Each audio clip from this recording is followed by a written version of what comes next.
And once you listen to this recording, we'll also share recording as well as this event. We'll also share a survey to capture any feedback you have about this session, as well as some feedback around the recording. So with that, Mohit, I hand off to you.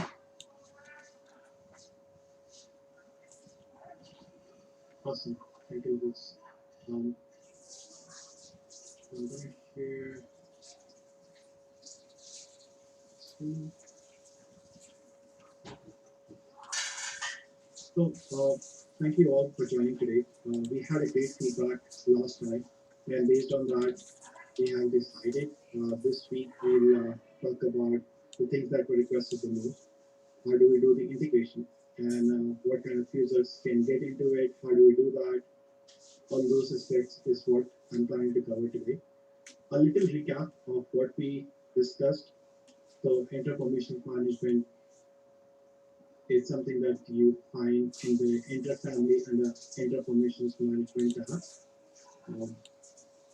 And you can directly click here and go to this screen. This is the dashboard, the landing page. We see the inactive or the resources that needs to be worked on. The graph is basically the PCS code giving the permissions given versus permissions used. So the permissions graph. We can again see all the clouds here, the authorization systems, so subscription, AWS is accounts, and GCP is projects. We have these tabs, we went over that. So today I want to talk about the Azure world. How do we get into inter-permissions management? So let's say I'm a new user, new tenant who hasn't used and switched to a different screen. So I have this subscription. I can log into my portal.azure.com, go to Azure Active Directory.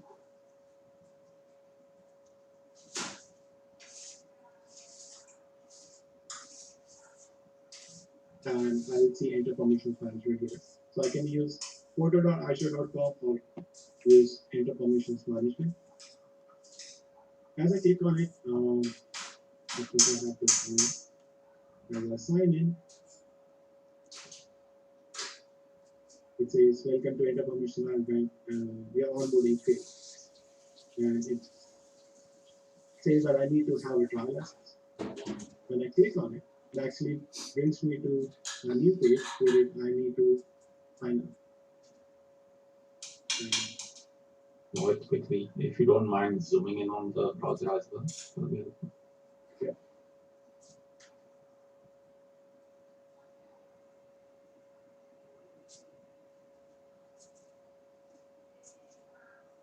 Okay, excellent.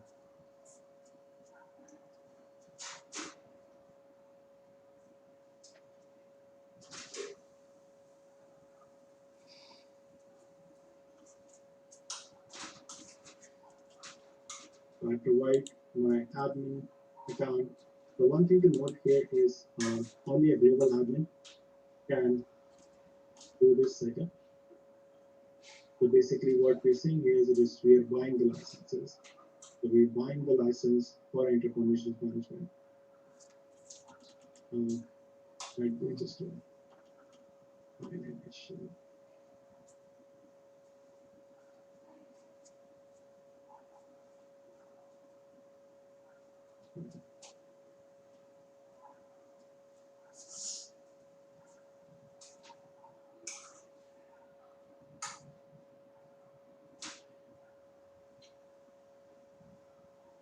Right. So let me go to, so once I do that, basically I get to a new page, which allows me to buy the licenses. It gives me 100 trial licenses itself.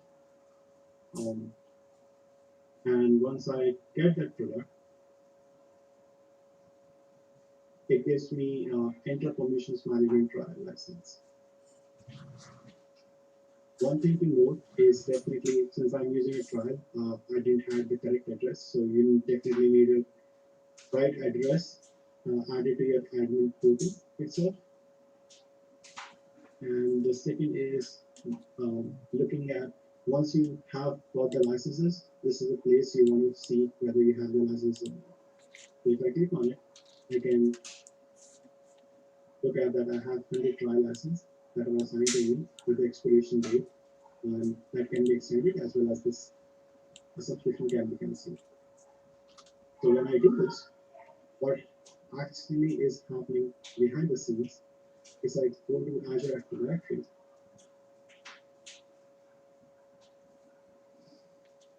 I have created an application. As novas aplicações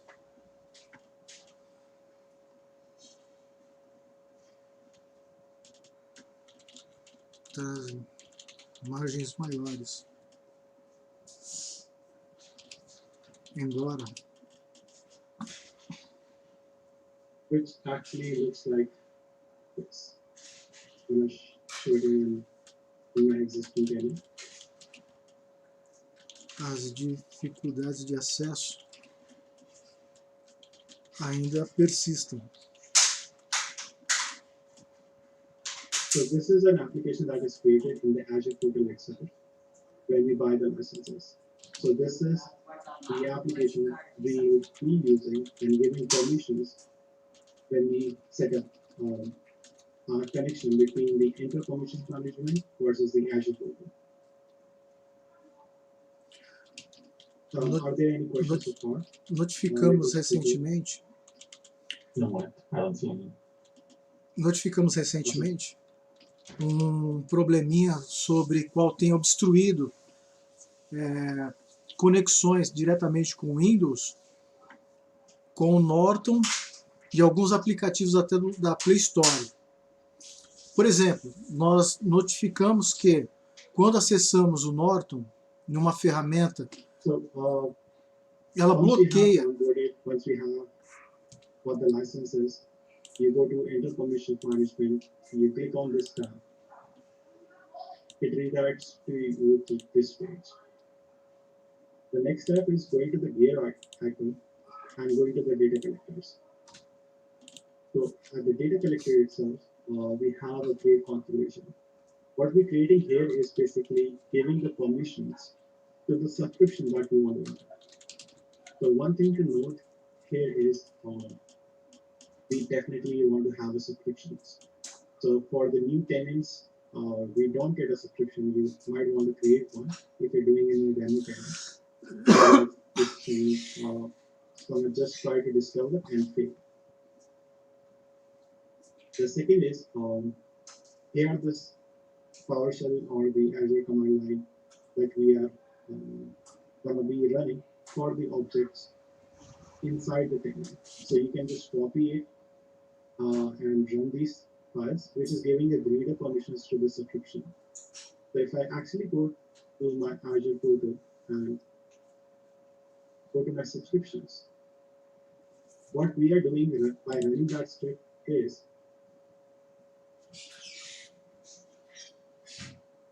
I'm giving permissions inside the subscription.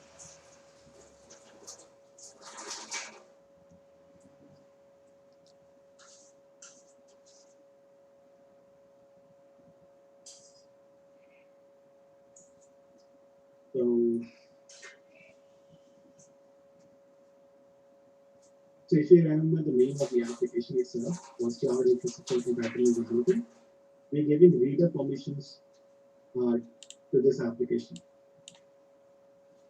which allows me to read, allows this application to read through the subscription itself. So if you read at the end, and it is so small and this one a little big, it says at the end to enable controller mode for the subscription, you have to add user access administrator. When they say enable controller, which basically means you will be able to do remediation, auditing, and alerts on top of what we discovered.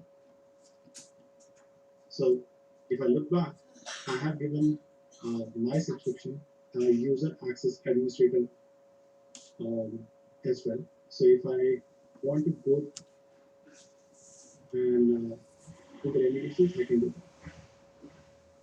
The three tabs that we see on the top, one is automatically managed, which basically means all the subscriptions that you have in your system, in your tenant itself, will be added to enter permissions to happen. One thing to note is each tenant will have its own EPM portal.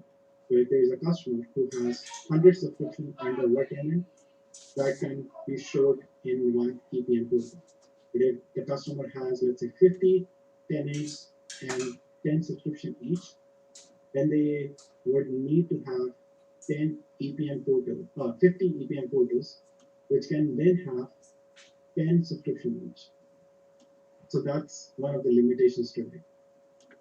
The second is enter the authorization systems, which where you actually add the subscriptions you want to get in and allow them to be managed by EPM.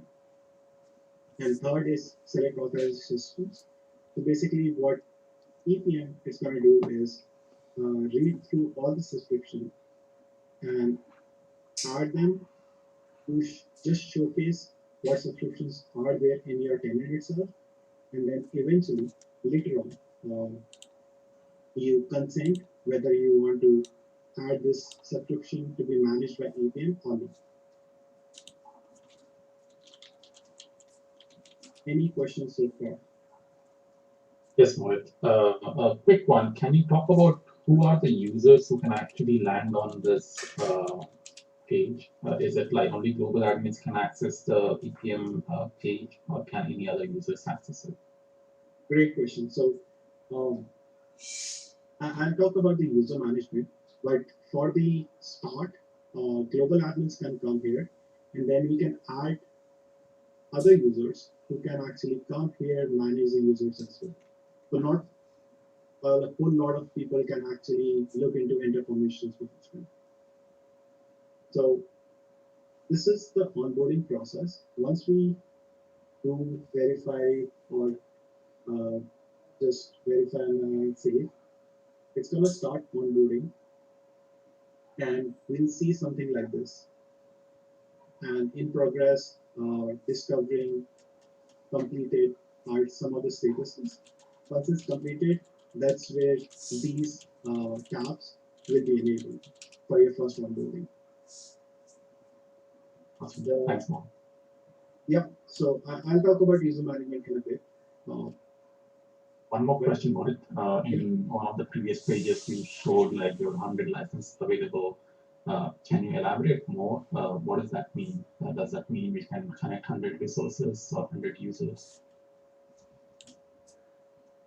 Yeah, so today with the trial licenses, you can grab n number of subscriptions, but the number of subscription would be limited to 100.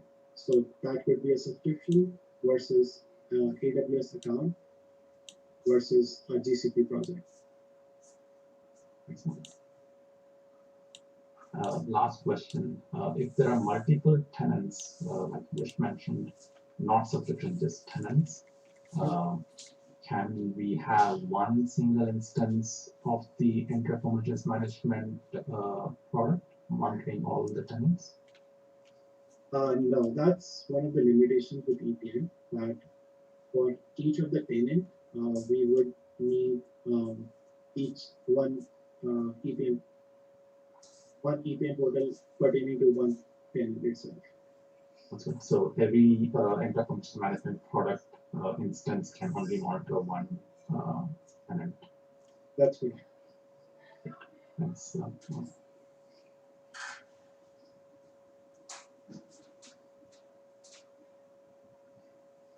Awesome. I'll go ahead. So I hope you can see my screen, but I'll expand on it a little bit. So if you click on the left side, we have edit, delete, rediscover, and consent. So the data collector works every hour, but let's say you want to restart the process for whatever reasons you want to initiate something, you can click on rediscover, and that process is gonna do the data sync within the EPM. The consent and unconsent is basically for the third tab. So when I selected the authorized systems, um, I come here, I see the data collector, I can see all the authorized systems, I can consent or unconsent for each of the uh, authorized system here. So that's about how we can onboard Azure. Quick question here, Mohit. Does this experience support management groups?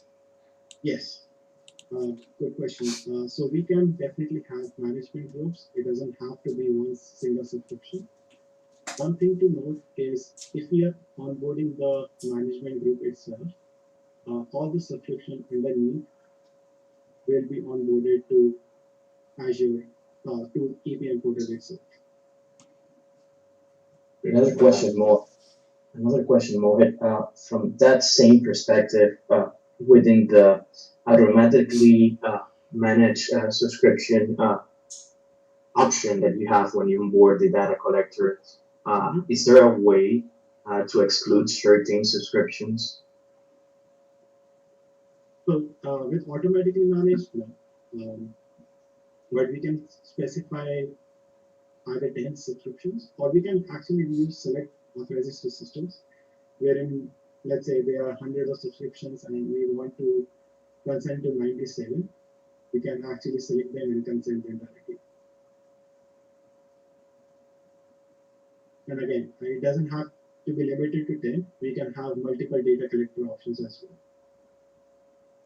So if we are doing 10 at a time, we can eventually add hundreds of data collectors. There is no limitation today as to how many we want to create the data collectors. So we can have multiple rows inside data collectors. Thanks, Mohit.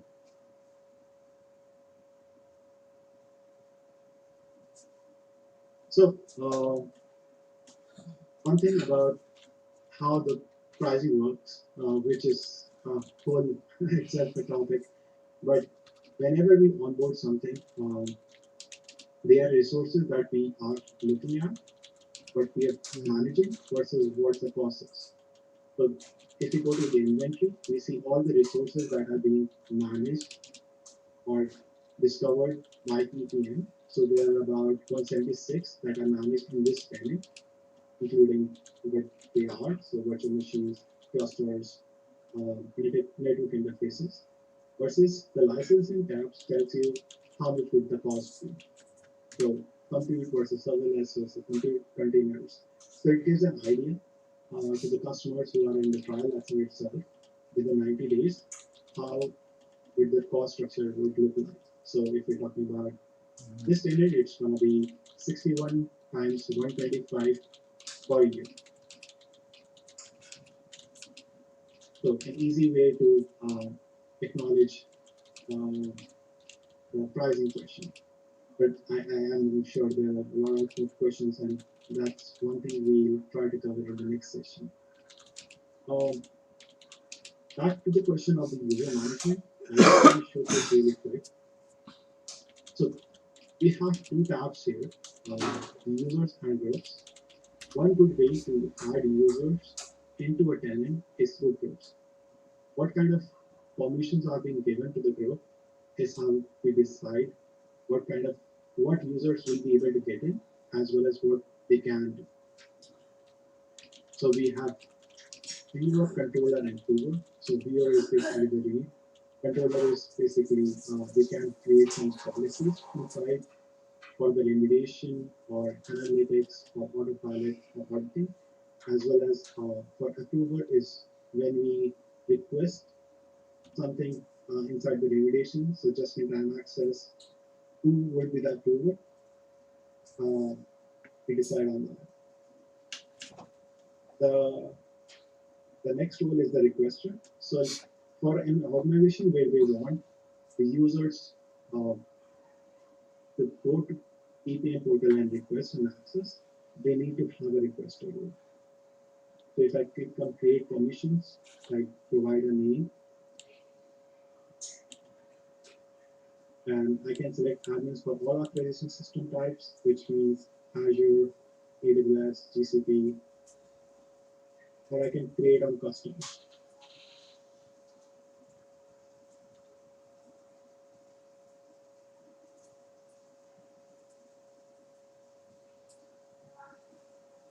So what subscription, what authorization systems I want to work with, what kind of resources, what kind of permissions with this user group will get.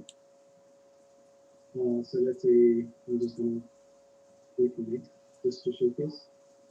This is the place where the requester comes in. So we click on identity. So since I'm working with root group, I click on plus identities. I select the users that are in there in under my subscription who can request it.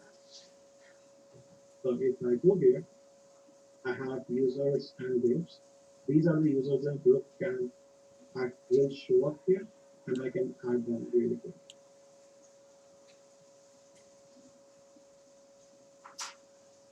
So I have 4 identities being added, and I can click on save, and that will add that user, add the group or devices with these 4 identities, giving them permissions on the virtual tenant as a viewer or a controller. I'm just going to click on cancel. Any questions on the user management? I don't see any questions on user management, but do have a question around the subscriptions that you showed. Can we select which subscriptions we can consent or grant permissions to so that they don't collect data or show any data for those subscriptions? So if we're talking about the subscriptions that we add here, definitely we can select the subscription itself. So if I go to if I'm selecting the subscription here itself, where I want to run these commands or give them permissions itself on the subscription as a reader role or a user access administrator role. Maybe I'm not getting the question, but if we have, sorry, go ahead. Yeah, the question was when you use, say, the management groups or use the manual approach, when you see all the subscriptions in a tenant, can you then be selective and either approve or give permission to single tenants or single subscriptions instead of others in a particular tenant? Yeah, definitely. So if I go to user management itself,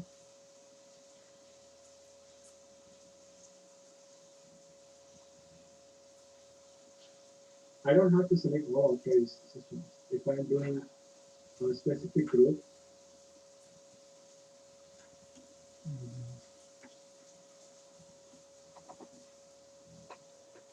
yes, here itself it's gonna list down all the subscriptions. So I have one for AWS, one for Azure, one for GCP. I can select which subscription I want to work with. Thanks so much. You also showed the permission tracking experience. Can you add Azure AD groups to permission management as well? Intromissões. Yeah, the groups that I mentioned here, the group name that I want to list down are Outras coisas que vêm de outros lugares está atrapalhando o nosso foco. Part of these groups, can they use privileged entity management experience to land on this page? They can use PIN to grant access to the subscription, which basically would add them in here or add them to the group that we are mentioning in here, and then they can request it.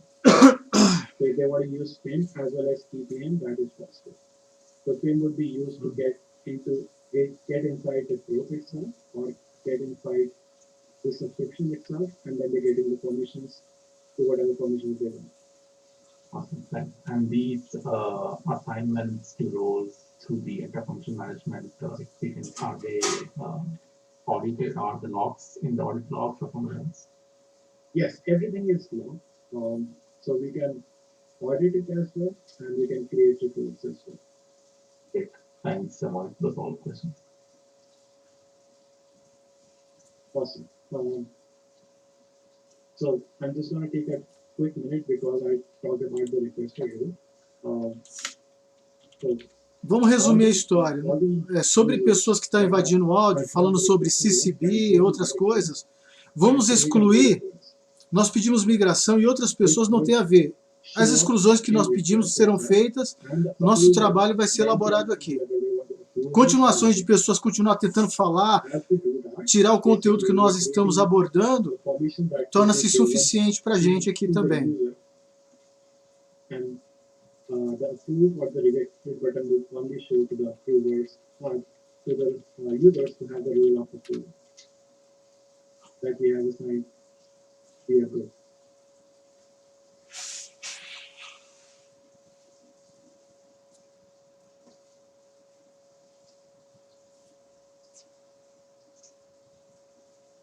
So yeah, that was all that I wanted to present, especially for Azure. So it's as simple as that. We'll share the link for this YouTube video, which talks about all the onboarding of AWS, GCP, and Azure.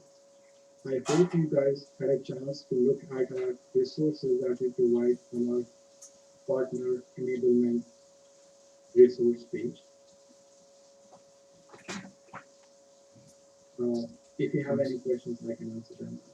If there was one question here around the data collector, so if we use the data collector with the option number 3, select authorization systems, and we don't select all the subscriptions listed, that makes the status of the data collector keep in pending status. And that prevents the conflicts with the data collection of the data of the subscriptions was granted. So once you click on consent to any of the subscriptions, like were added by the step 3, that data, the data for that subscription is being discovered by API. The status, so once you select this, basically it's reading through all the subscriptions. You will click verify and save. It's going to show up here all the subscriptions. You consent to it. It's going to show whether it's in progress, discover, or something. For the others, it's just going to list down there. Thanks, Mark. Sure. I don't see any questions, but we'll be online for a bit if any other questions come up. And again, thanks, Mark, for showing us this experience. So the plan for next event is to show the same experience for AWS and GCP. So when we come in front of you all next month, we will show that experience. And our idea is to show you these kind of experiences month over month. So we'll figure out how we can get you the calendar invites in one go so that you won't have to register multiple times. But we'll be sharing this survey on the chat. Please take that survey and give us feedback on how this readiness event is for you and what you would like to hear more from us, or if you have any general feedback on the product, or if you want to share your deployments with us. I do see some more questions coming with. Yes, we have questions on recording. So the recordings will be sent out to you all through email, along with the registration link for the next event. So you'll have that in your inbox in a few days. Go through the remaining questions.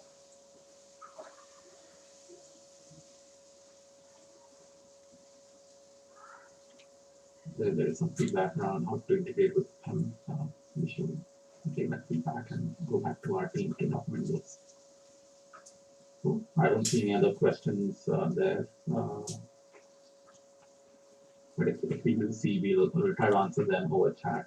So thanks again, everybody. Appreciate it. Appreciate your time.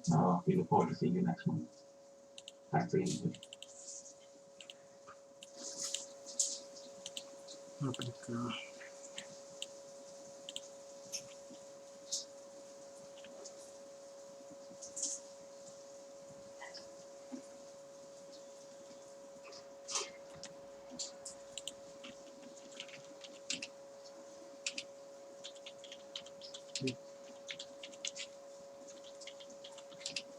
Microsoft.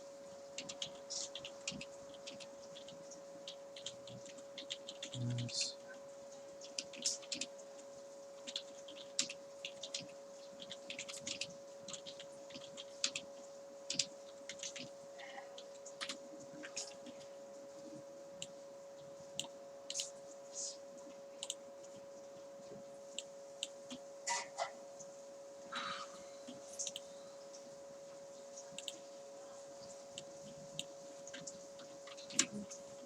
Obrigado a todos da equipe Microsoft. Nós vemos as dificuldades pelo qual nós enfrentamos aqui. E nós tentamos se sobressair mediante isso, tentamos aproveitar o melhor conteúdo possível, colocando até mesmo algumas sugestões e sempre está tendo essa atualização. Nós agradecemos muito. Vamos deixar aqui registrado, tá? Como um meio de aprendizagem, que é muito importante, né? Sempre está atualizando. Isso para nós realmente é muito importante.